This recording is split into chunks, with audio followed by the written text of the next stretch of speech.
There's a VHS tape no one talks about.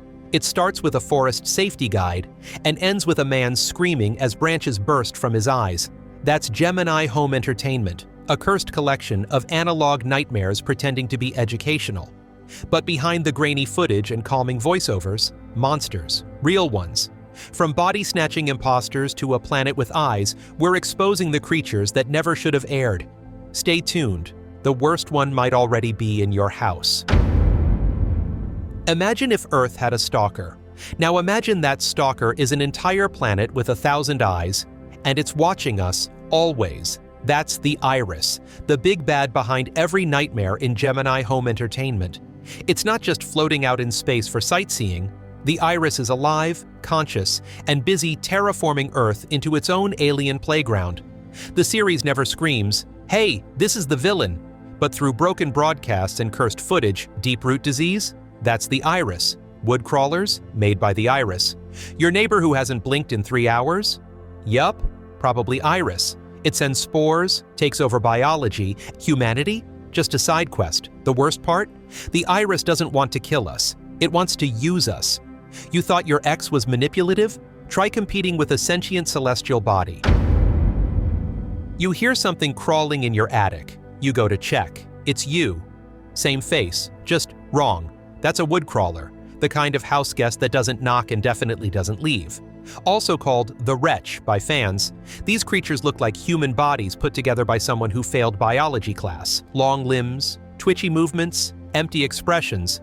They're the kind of thing you'd see at 3 a.m. and immediately pretend you didn't. They're the infected end result of Deeproot Disease, and they love sneaking into homes to replace people. What's worse, they don't talk, they just stare, and slowly, they start mimicking your voice, your habits, your relationships. They're bad at it, like bad improv actors. But if no one notices in time, congrats, your family's now hosting an alien doppelganger. Think of them as knockoff humans shipped from a galaxy where empathy never existed. They're only the start of the infestation. If wood crawlers are the foot soldiers, gardeners are the architects, and they're not building cute little cabins. These things plant living, pulsing hives in forests, basements, maybe even that weird spot behind your garage. Gardeners look like if a tree and a corpse had a baby during a nuclear meltdown. They're larger than wood crawlers, way more aggressive, and they carry out one job: expand the infestation. You'll see them hunched over strange organic structures, oozing plant-like material, seeding spores into the ground, basically setting up a new Earth, a worse Earth. Every nest they build isn't just shelter, it's a factory, a biological printer for more horrors. You don't just get another wood crawler, you get mutations, variants, upgrades. And here's the kicker. They do all this in silence. No screeching, no roaring. Just quiet construction in the dark until your town turns into a living, breathing alien greenhouse. Remember that old tree you swore looked like it was watching you? Yeah, it was probably one of these guys. Before we go any deeper into this biological horror garden party, hit that subscribe button, because if the Iris starts broadcasting through your feed, you're gonna want us in your corner. Plus, we promise not to replace you with a duplicate, probably. Ah, nature. So peaceful, so green, so infectious. Nature's mockery is what happens when plants decide they're done just being scenery.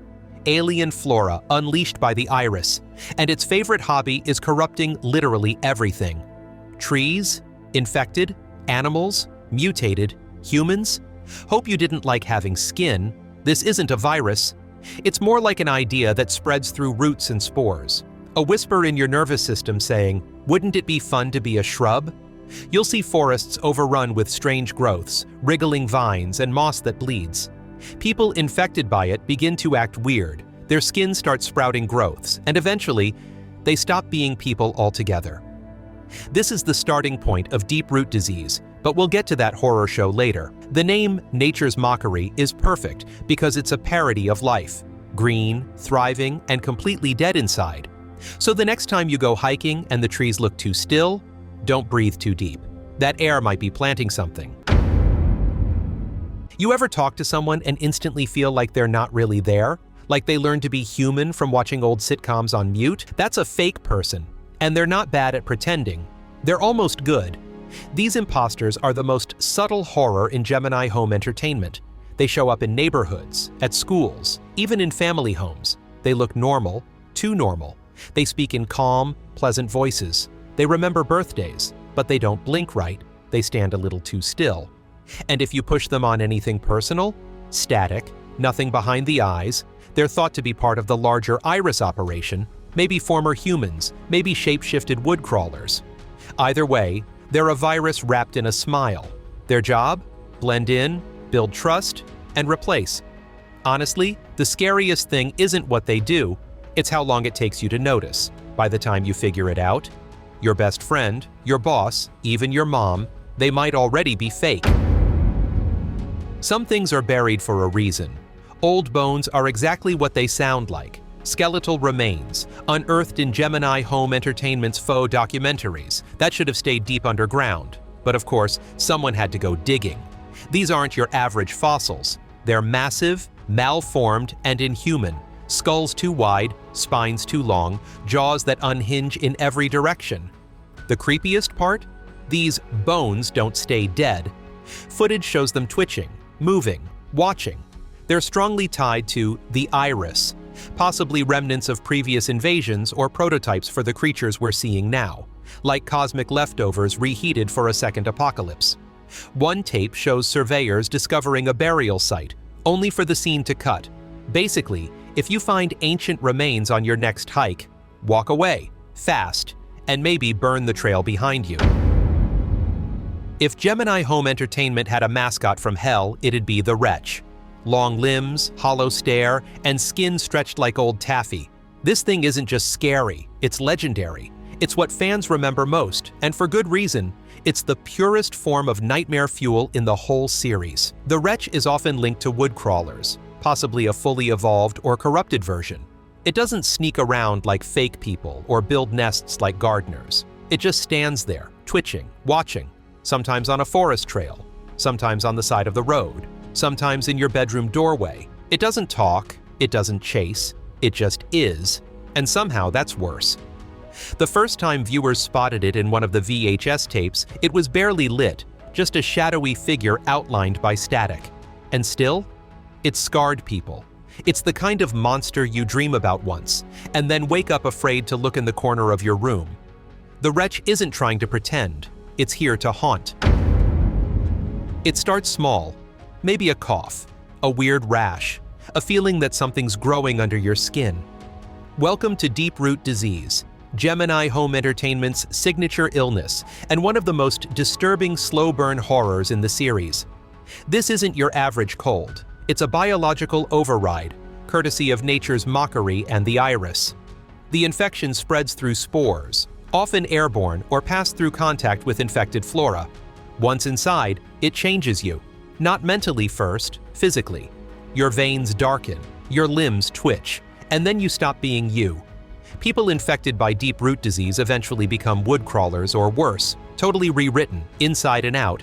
And there's no cure, no vaccine, just static on the screen and silence where someone used to be.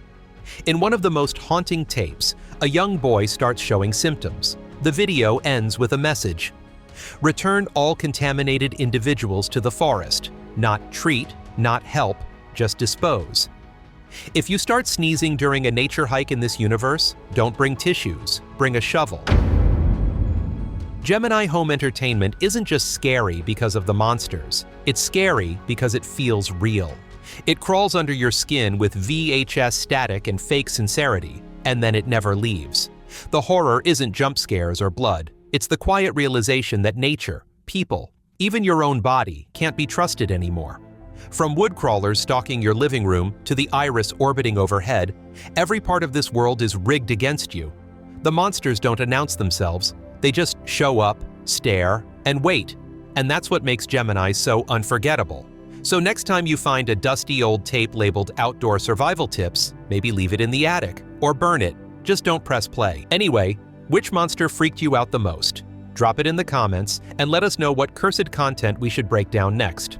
Oh, and don't forget to like, subscribe, and keep your windows locked tonight, just in case.